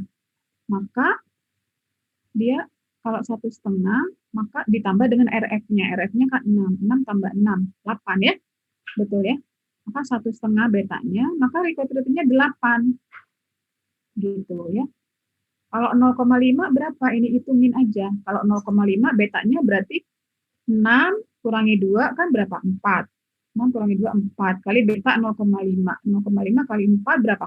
2. Ya kan? 2 ditambah 2, 4. Jadi ini kalau betanya 0,5, maka returnnya akan 4. Artinya dia akan memberikan risk premium, market return-nya, required return-nya juga kecil. Karena risk premium dari aset itu lebih kecil daripada risk premium market. Nah, market risk premium-nya ini. Dia terhadap dia gitu ya. 1 ya. Dapatnya 6. Gitu. Jadi ini posisi return suatu aset relatif terhadap market. Ya, terhadap market. Dia bisa di atas return market, bisa di bawah return market.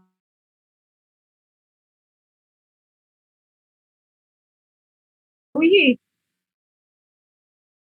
Di menjauhi beta-nya juga akan makin, nah ada kompensasi atas kesediaan dia menanggung risiko yang lebih besar daripada market. Gitu. Ya, risiko yang lebih besar dari risk free dan dari market juga ya. Gitu. Sehingga dia dapat kompensasi. Jadi tambahan return akibat bersedia menanggung risiko yang lebih besar. Security market lain ini bisa berubah tergantung pada inflasi. Perubahan inflasi bisa mengakibatkan rate of return-nya jadi berubah. RF itu bisa naik kalau ada inflasi. Jadi bisa naik plus inflasi ya. Nah ini kalau dia required return-nya 8%, lalu risk-free-nya 2%. Tapi included ya, di dalamnya udah ada 1% real rate interest-nya. 1%, inflasinya 1%. Ya. Jadi RF-nya itu udah 2% itu udah termasuk inflasi ya, inflasi. Sekarang asumsikan bahwa recent economic event ternyata menghasilkan peningkatan inflasinya 3%. Maka meningkatkan inflasi premium artinya tambah risiko akibat menanggung inflasi lebih besar itu. Inflation premiumnya 4%. Maka akibatnya semua return-nya naik 3% juga. In case new return-nya ya itu base satu ya 5%. Naik dari 2% menjadi 3%. Karena inflasi 3% dia naik jadi 5%. Naik dari 6 ke 9 RM-nya. Ya, karena naik 3%. Jadi kalau inflasi 3%, dia juga naik 3%. Jadi ini di jumlah ini. Ya, kemudian kalau betanya 1,5, maka asetnya akan ini kali 1,5. Bandingkan dengan RJP 11% naik menjadi 8, naik dari 8% ya.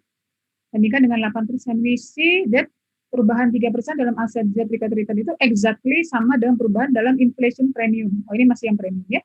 Same, 3% increase result for all asset. Ya, jadi karena kenaikan inflasi tadi. Jadi ini kesimpulannya. Important lesson bahwa inflationary expectation akan fully reflected di dalam perubahan ya, perubahan return dari semua aset. Ya. As reflected graphically in a parallel shift. Jadi karena sama, kalau naik 3%, naik 3%. Jadi ini paralel naiknya. Karena kalau inflasi naik 3%, return-nya juga naik 3%. Jadi paralel. Akibat dari inflasi. Sekarang yang berubah adalah risk aversion-nya. Risk aversion. Slope dari security market lain reflect general risk preference. Slope-nya, kemiringan. Jika investor become more risk averse, then slope become steeper. Jadi lebih landai ya.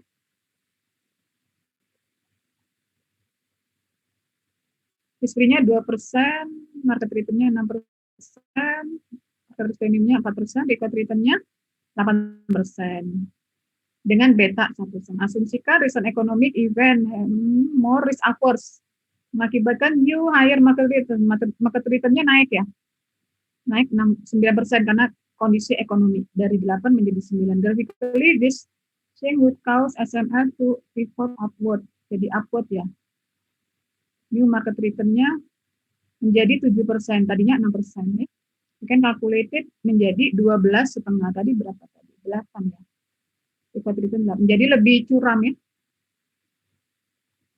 Ya, lihat bahwa walaupun Z risk, walaupun aset Z, walaupun beta tidak berubah, tapi record return-nya, ya walaupun risiko satu aset yang diukur dengan beta tidak berubah, tapi record return-nya meningkat ya karena ada peningkatan risk aversion yang direfleksikan dalam market risk premium. To summarize, greater risk aversion mengakibatkan naiknya lebih tingginya higher record return for untuk setiap level risk ya. Penurunan risk aversion mengakibatkan penurunan ini ya. Nah ini. Jadi yang naik market risk premiumnya ya, RF-nya naik menjadi 4%. New market premiumnya menjadi 7%. Jadi karena kondisi ekonomi, maka initial market risk premiumnya menjadi new ya, dari hanya 4%, jadi yang berubah RM-nya ya, kondisi ekonomi yang berubah RM-nya 7%. Nah itu dia berubahnya begini. Jadi lebih curam ya, lebih curam. Oke, kemudian beberapa komen. Udah habis ya? To estimate beta, maka analis umumnya menggunakan data historis seperti yang sudah kalian lakukan. Ya. Estimated beta may or may not actually, mungkin dia bisa jadi iya atau tidak, ya, bisa iya bisa tidak gitu dalam mengindikasikan future variability. Variability itu variabilitas, fluktuasi, volatility ya. Future variability of the data. Jadi enggak mestilah estimated beta itu makanya disebutnya relatif ya. May actually indicate atau may not actually indicate. Users of beta commonly makes subjective adjustment. Para pengguna beta biasanya menggunakan subjective adjustment subjektif terhadap data historis. Jadi data historis selalu di adjust gitulah ya karena tidak selalu masa depan persis sama dengan yang lalu. Untuk merefleksikan their expectation terhadap masa depan. CAPM dikembangkan untuk menjelaskan behavior perilaku dari harga saham dan berikan mekanisme di mana investor could asset in whereby investors could assess ya, menilai impact dari security investment yang dia rencanakan itu terhadap keseluruhan portofolio. Ya. Studies yang mendukung CAPM itu CAPM main prediction, hasil penelitian mendukung ya CAPM. Ya, bahwa saham-saham itu yang betanya tinggi cenderung returnnya juga tinggi. Kalian, Bu, saya penasaran, benar nggak perusahaan yang betanya tinggi returnnya tinggi? Nah, kalian hitung nanti ya, benar nggak menurut CAPM? Perusahaan yang betanya aset yang betanya tinggi returnnya cenderung tinggi. CAPM also mempelajari widespread application in corporation that use model ini untuk mengakses record return dari shareholder. Jadi CAPM ini melihat ya bahwa perusahaan itu menggunakan ya aplikasi dalam perhitungan returnnya itu ya seperti yang CAPM lakukan ini gitu ya. Oke, kemudian sudah. Baik ya. Ada pertanyaan?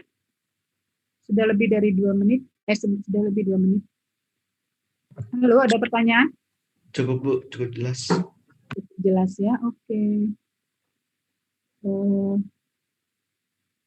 Ya, saya lihat ada 44, jadi 43 yang hadir ya. 43 yang hadir.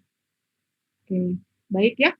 Nah, tugasnya berarti tadi ya, kalian memotret apakah perusahaan yang betanya lebih besar dia mampu memberikan return yang juga lebih besar ya. Portofolio juga sama.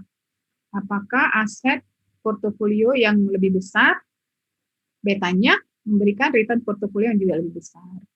Lalu coba hitung dengan CAPM berapa expected return pada saat ini.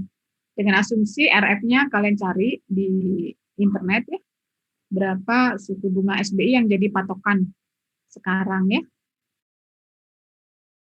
Lalu RM-nya tadi ada yang pakai marketnya ISG, ada yang pakai LQ45 ya, silakan. Jadi required return asetnya menurut CAPM berapa, gitu ya. Oke, saya rasa cukup ya. Ada pertanyaan? Tidak ada tadi ya.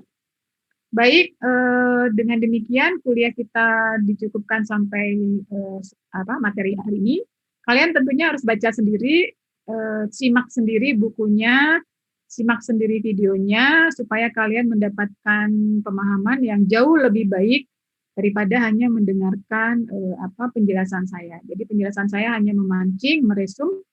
Tentunya kalian akan punya pemahaman yang lebih bagus, lebih lengkap kalau kalian baca ya. Oke, saya rasa cukup. Sampai ketemu lagi insya Allah minggu depan. Oke ya. Selamat sore. Assalamualaikum warahmatullahi wabarakatuh. Waalaikumsalam. Waalaikumsalam. Terima kasih banyak ya Bu. Ibu. Terima kasih. Assalamualaikum. Waalaikumsalam.